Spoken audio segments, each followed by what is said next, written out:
The funding of these campaigns came primarily from collections and membership fees. Much has been made of certain industrialists who donated to the Nazi Party, but most industrialists were careful people who donated to several parties at once to be always on the safe side. Some, but very few of them, were really clearly in favor of the Nazi movement. Most would have preferred a more conservative party. With such people, conservative industrialists, but also politicians or journalists, Hitler could play moderate and actually charm them quite a bit.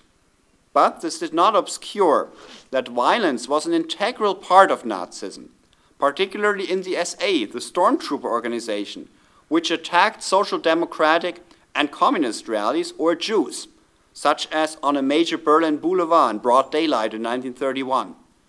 The stormtroopers often attacked with knives and revolvers, killed several people. As far as the middle-class public was concerned, they largely got away with all this. A stormtrooper was too rowdy and intimidating for the shop owner, but according to the paper which the shop owner read, he was mainly defending himself against the communists.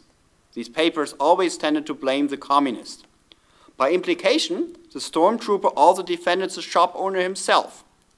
It was an important indirect effect of the economic depression that the communists rose to 17% of the voters and made a couple of revolutionary gestures. Not anywhere near a real revolution, but enough to scare the middle class and make them in the end want Nazi protection. One example of this positive press coverage that I have already mentioned.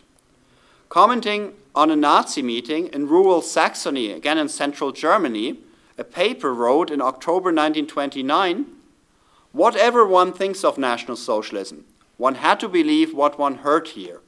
The speaker ended by saying that there was only one conclusion: men and women should act now. In times like this, whichever party you belong to, you need to judge things as a German first and foremost, and yesterday your instinct told you that what this man said was right.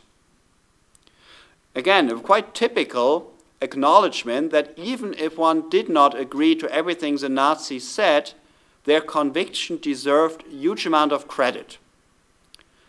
And it was partly the responsibility of these journalists to cover Nazi activities in very positive terms, but sometimes these newspapers were also blackmailed by their readers and by those who bought their advertisements if they were too critical on the Nazis. All this helped the Nazi movement to make massive inroads into German society. But soon certain limits emerged. They were down from 37.4% in July 1932 to 33% in November 1932. This reflected certain symptoms that the relentless activity of the Nazis began to wear off a bit. There was disquiet within the party about the election results. Stormtroopers pressurized Hitler for a violent takeover, but Hitler as a party leader was determined to avoid this.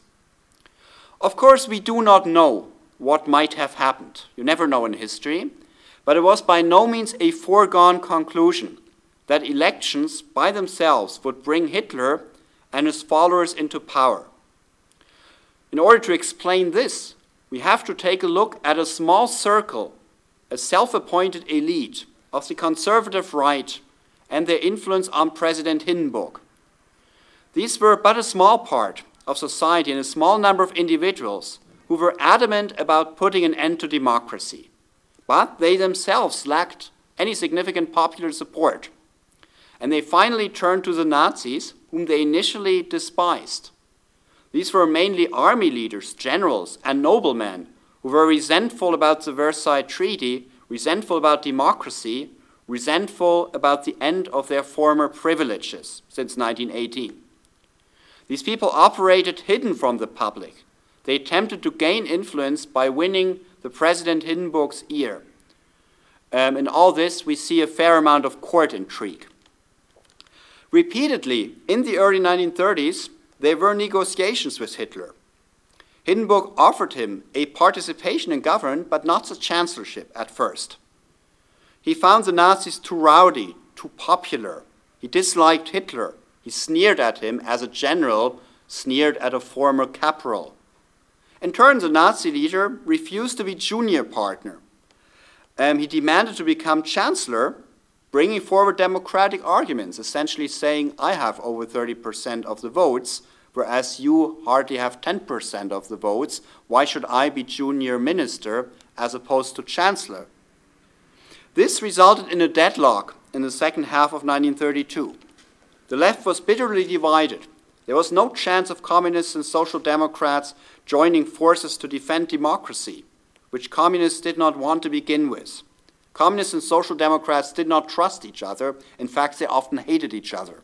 These short-lived governments after Brüning curtailed democracy, but were aware that in Germany, one could not really base a dictatorship on, at best, 10% of the population. Had they just dragged on for a while, perhaps a year, the world might have benefited from the nervousness within the Nazi party, in which stormtroopers called for insurrection, starting to find Hitler wimpy, and in which at the same time the party was dependent on his personal leadership. The Nazis, as I said, found it difficult to sustain their relentless activity, and their vote dropped to 33%. In 1933, the economy would anyway have picked up, which might have taken away further electoral support. But all this is speculation, because a close circle of presidential advisors had the idea to use the Nazis as a popular support and Hitler as their figurehead, and the idea to keep on control of the government due to their superior experience and make the Nazis more moderate, less popular, by having them take responsibility. After the reluctant Hindenburg was finally convinced, Hitler was appointed chancellor on the 30th of January 1933. The basic idea of these conservatives was more than just stupid. They thought that Hitler was inexperienced and would necessarily be identified with unpopular things once in power. Yet their option reflected a crucial misunderstanding of Hitler and his movement. They wrongly assumed that Hitler would play by the rules. Instead of marking just one of many turns away from democracy across Europe in the 1930s, which would not have been all that spectacular against the background of the time, the 30th of January 1933 turned out to be a date of utmost historical significance. It marked the true beginning of the capture of power. Hitler and Hermann Göring, the new Minister of Interior, thus in control of domestic security, unleashed Nazi radicalism. They gave the SA stormtroopers and the SS police power, which they used to arrest many communists and social democrats, to drag them through the streets, to throw them in improvised prisons and concentration camps, to torture them mercilessly, and frequently to kill them. The Nazi government took over or dissolved a number of institutions, for instance trade unions, but in many camps the predominant tendency was willing self-abandoning. For instance, the center parties, liberal and conservative parties, dissolved themselves in a final gesture of abandoning parliamentary democracy. Soon, even criticizing the regime, let alone acting against it, became illegal. The new dictatorship was established. In conclusion, the causes for the rise of Hitler and the Nazis were, first, a broad popular turn to an assertive nationalism. Since the mid-1920s, even at a time when the Nazi movement was still pretty minor and even not very well known. Second, Hitler reorganized his party and with the help of Goebbels and others, turned it into a highly organized, powerful machine, capable of addressing large parts of German society. Yet these electoral triumphs, that's my third point, did not by themselves make Hitler chancellor.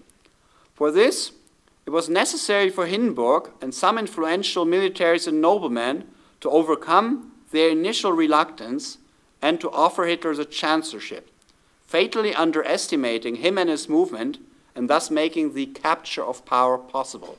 Thank you very much.